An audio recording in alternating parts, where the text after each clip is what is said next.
comeuppance. Ears still ringing, Gran picked herself up off the ground. Through the dust and smoke, she looked over to see Mrs. Fratelli helping Hiram Tulliver to his feet. She'd had to beg, borrow, and steal to acquire those explosives. How many nights had she spent visualizing how she'd use them to make things right? And now, her one shot at destroying the source, that damned hole that swallowed so much of her life, was gone. Traded for this jagged hole in a wall and a foolhardy shot at rescuing Rollo. With Fratelli and Tulliver at her side, she stepped through. It was a strange feeling. The last time she'd stalked this maze of hallways, it was in a different body. They quickly rounded a corner to find a group of clipboards guarding a door. Something worth guarding is probably something worth seeing. She leapt forward, brandishing her cane. If her last chance at vengeance for things lost was truly gone, she would just have to fight to keep what she still had.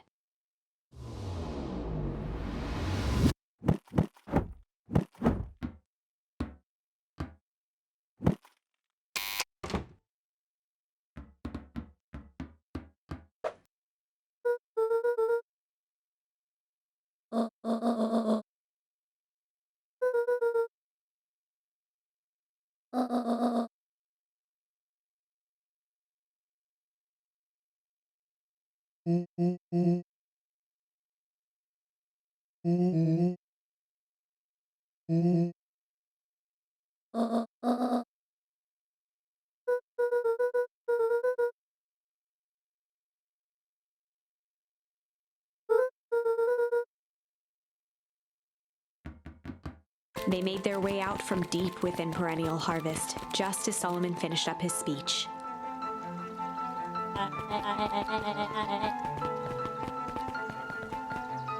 Solomon pulled a glass vial from his pocket.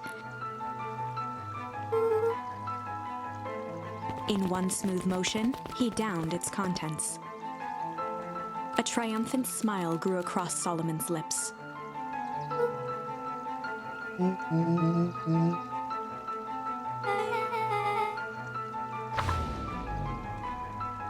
With a mischievous look, Beck elbowed Luca. Remember when I had the vial behind my back?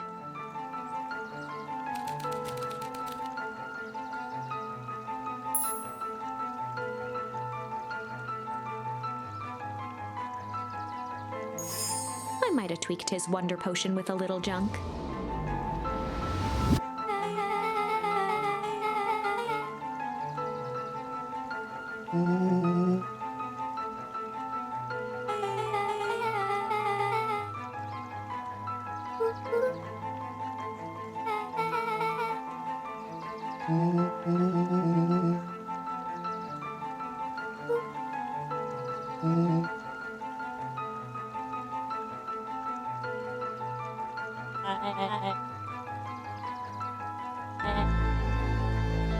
His body and face began to contort and expand as he disappeared into a belching green mist.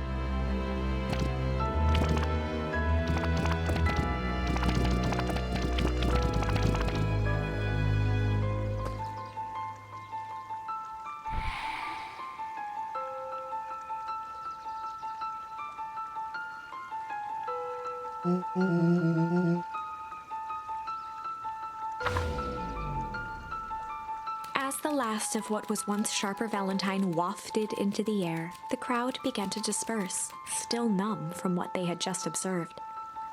Sharper Valentine was gone for good. His end would be a new beginning for Beacon Pines. A new chance to let go of the things they had lost and grab hold of a new future. The end. Well, I'd be lying if I said that wasn't a bit gratifying. If that feels to you like a good note to end on, I won't stand in your way.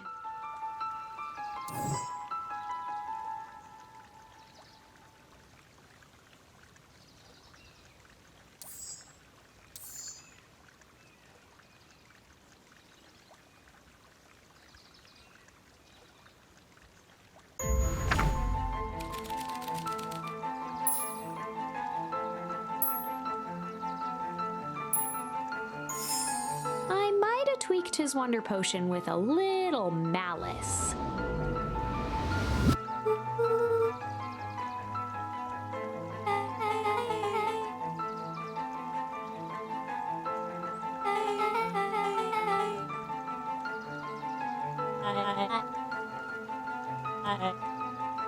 His body and face began to contort and expand as he disappeared into a belching green mist.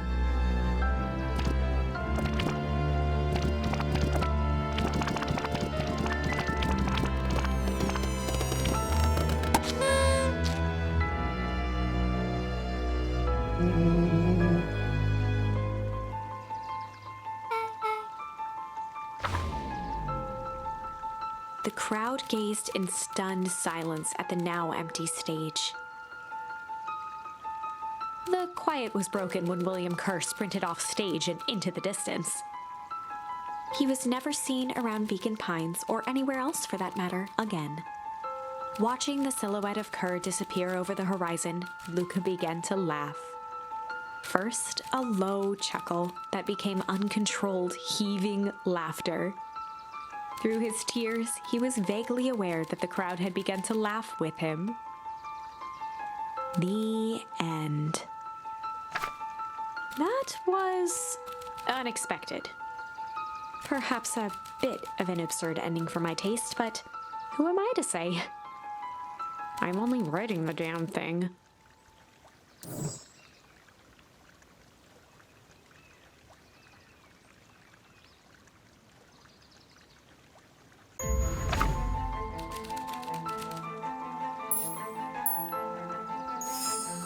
Might have tweaked his wonder potion with a little change.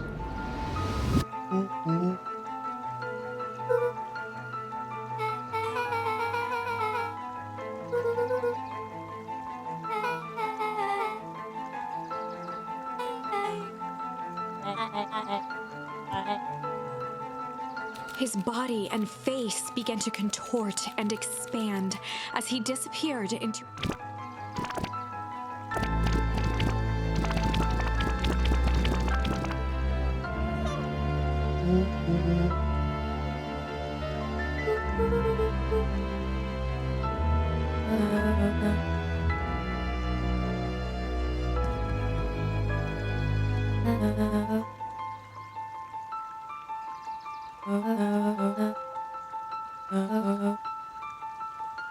Eris awkwardly cradled the squirming child. She looked to her brother, her voice shaking with uncertainty.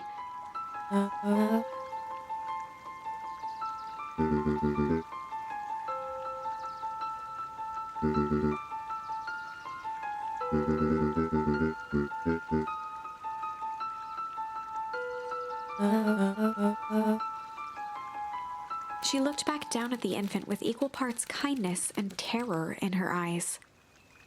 With a shake of her head, Eris addressed the crowd with a stern scowl.